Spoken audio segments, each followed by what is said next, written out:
Hey Zombie Goers. I'm gonna do a director's commentary. I'm just gonna skip this one because it's the introduction for the thing, but I don't want to do it. Anyways, yeah. Wait, what does it say? We did a lot of work in Left 4 Dead 2 to make every campaign unique in terms of flavor and gameplay. This drove our decisions in regard to locale, lighting, population, music, and events.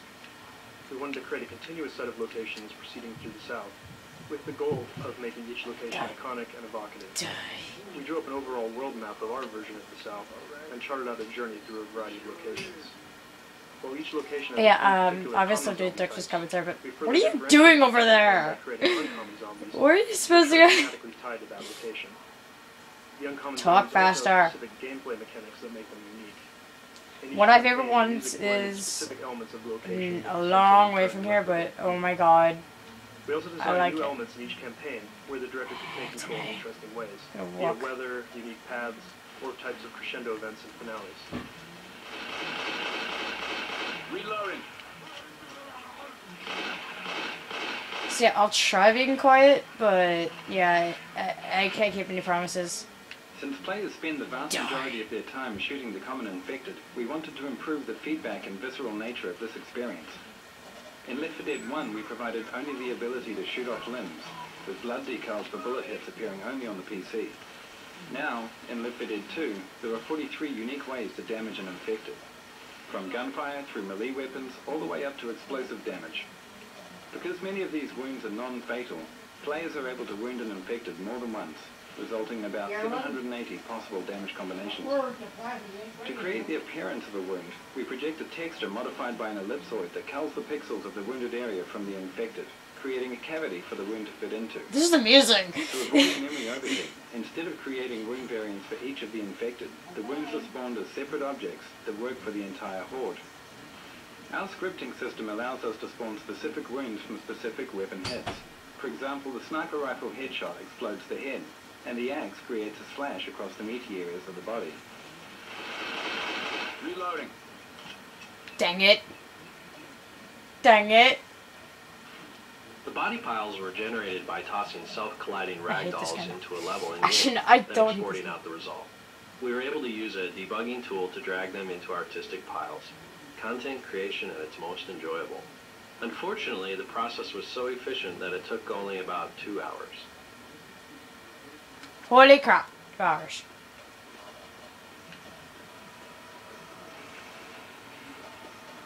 The guiding sound design principles in Left 4 Dead, as well as Left 4 Dead 2, were to stay as organic as possible and to reflect the world within which the game takes place. For example, the monsters are all former human beings, grotesquely transformed. And as such, all of their vocalizations are human performances with very little effects processing, if any at all. The challenge with the new character sounds in Left 4 Dead 2 was to keep them clearly audible for gameplay, reasonably believable at unrealistic distances, and clearly identifiable as unique. The existing bosses already used the pitch spectrum for differentiation, so we expanded into more characterization. The Charger mutters unintelligibly to himself. Yeah, this might take a few videos. Hairball. It really might take a few videos, so... Well, he knows what he's on about.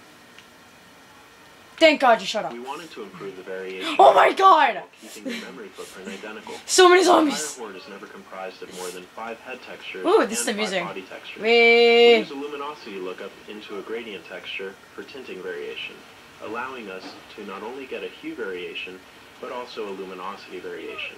For example, we can make a black or white t-shirt out of the same texture map. The gradient is broken up into zones, so that we can tint areas of clothing and skin differently. The infected texture also includes 4 distinct masks for blood and detail, such as dirt or pond scum. We randomize both the gradients and the masks each time an infected is spawned. We also randomize the body and head meshes, resulting in nearly 20,000 available variations in a typical map, up more than tenfold from the original Left 4 Dead. Reloading. When deciding what to do about the music for Left 4 Dead 2, we faced some interesting challenges. Some of the music in Left 4 Dead 1 plays an iconic and important role in gameplay, and we felt that it shouldn't really be changed. On the other hand, the game is set in the southern United States, which is rich with musical identity, so we also felt that adding some local flavor to each campaign would really help set the tone for that campaign. The solution to bridging the gap between the new local campaign music and the more traditional horror music from the first game was solved in several ways. First, we kept all the original themes from Left 4 Dead 1, but arranged them in a style consistent with the local campaign's theme. Second, we wrote an overarching set of cinematic Southern Goth pieces for the entire game. Finally, we wrote new pieces for the new characters in the style of Left 4 Dead 1. By doing all of this, hey, if you noticed, I stopped playing as Ellis and started playing as Nick because I kind of have a no crush on Nick. I'm like fangirling a little bit, but yeah. The infected textures Zombie. are part hand-painted, part photographic Zombie. reference. One of our team Zombie. members had a nightmare folder Zombie. full of photographs of people suffering from bizarre diseases and injuries.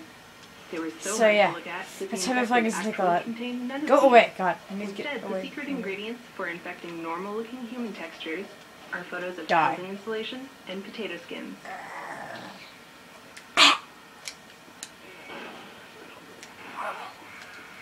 Voice, We wanted speak to to me. evoke the feeling that the Whoa, infected buddy. lost humanity and behaved like feral animals.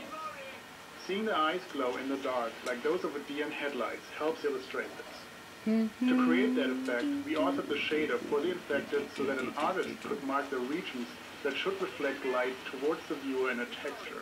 The artists quickly realized that they could also use this feature to make retro-reflective Are you safety stupid? materials on clothing, which they put to use on several of the uncommon characters. You now see this effect on riot gear, Cedar hazmat suits, and construction vests. As a side benefit, we found that the retro-reflective effect also helps players identify targets in very dark areas.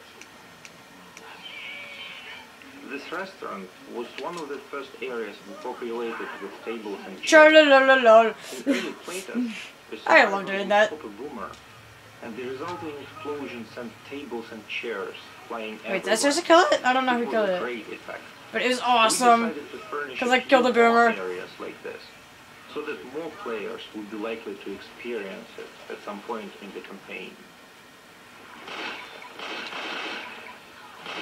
Reloading!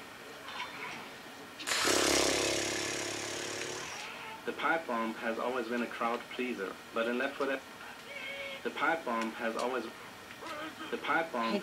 been a crowd pleaser, got that but in pipe Left 4 bomb. Dead 1, we were forced to disable ragdolls and jigs God. and replace them with a blood mist due to performance issues. This time, with a new wound system, a new ragdoll solver, and new particle effects, we finally returned to our original vision. The pipe bomb causes visually catastrophic damage to the infected horde, to the delight of gamers and designers alike. I'm starting to like you guys! I might be able to get through 2 more maybe, but I don't know. It depends. So, yeah.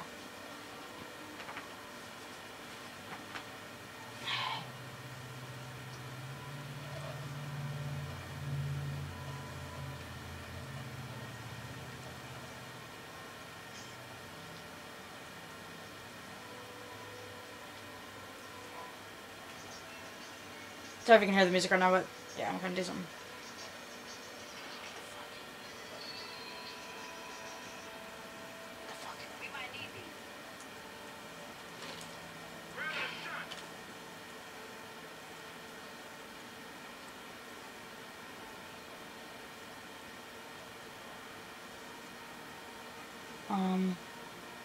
Okay, so yeah.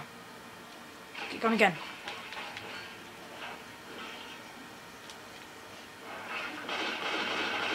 Maybe we're gonna do a few more and then I have to go. Well, not go, These go, special but... infected were designed Nah! for a variety I of hate you! roles I hate you, I hate you, I hate you! gaps left by the other I hate you! They need to provide interesting combos with other infected, and they need to offer a new, fun set of skills for players to master. Okay, Whether fine, they're I'll just... playing I'm as kidding. or I'm infected. kidding, I'm When we began kidding. Left 4 Dead 2, I wouldn't actually do we had that. a list of several dozen infected types that have been discussed over the past several years. We added a fair number of new designs to those, and eventually whittled our list down to the final 3. The Charger, the Spitter, and the Jockey. The best survivor teams stick close together and buckle down under attack, quickly fending off infected attacks.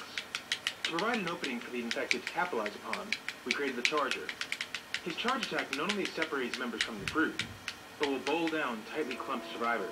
giving a few crucial moments for the other infected to attack.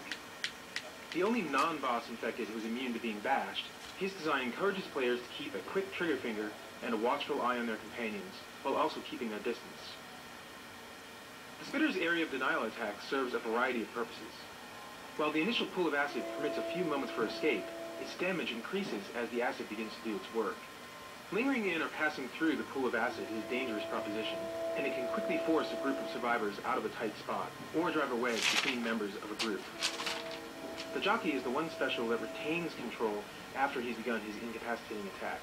He's also the only special that allows a survivor to maintain enough control to fight back.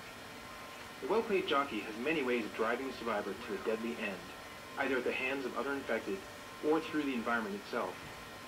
Just getting a survivor far enough out of the group for another special to prey upon is often the jockey's greatest strength. All of these special types provide unique opportunities for combined attacks alongside the classic hunter, smoker, and boomer.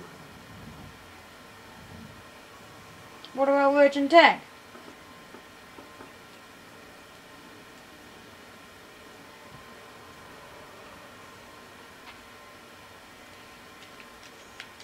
The park started out having several paths that were dynamically changed for added replayability. However, playtesters found the path confusing. When we removed the dynamic objects that forced survivors to go in certain directions, we found that having all paths open led to a better experience. Players still spend a lot of time in the park, but they could choose to go different ways every time they played the level. 1 second.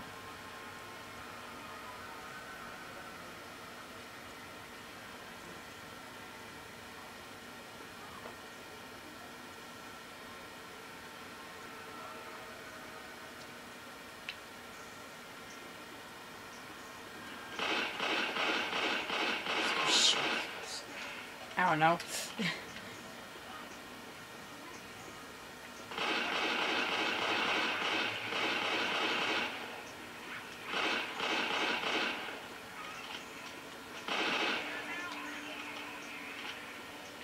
Look, Ellis, a horse. With the added variety of weapons Look, Ellis, a horse. we wanted to encourage players to scavenge weapons and switch between them frequently. We found that placing ammo piles scattered through the level fought against this goal, as players tended to find one gun they liked and then never switch, as long as they had practically endless ammo. We experimented with removing ammo piles from most of the environments, so that the only way to get more ammo was to find a new gun, and we immediately saw players switching weapon types more frequently. We also experimented with giving players deployable ammo packs, similar to the upgrade packs, such as the incendiary and explosive ammo that are in the game today. Carrying an ammo pack was perceived as being less valuable than carrying a health kit, though, and many players bypassed the item, counting on finding another gun along the way. We found it was important, however, to continue to place ammo piles in the finale areas, to give players a home base to fight from in the longer set-piece battles.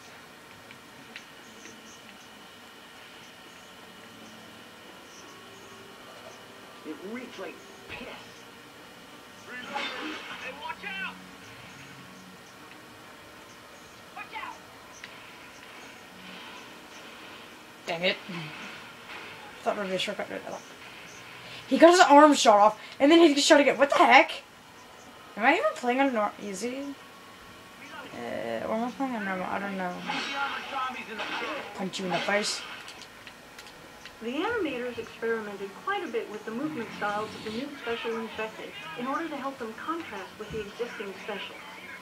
Some early passes at the Spitter featured awkward, bouncy, bird-like movements with knock knees and pigeon toes. She certainly looked different, but it was a little too humorous and didn't project enough of a feeling of strength and danger. So she ended up with much more aggressive posing and actions.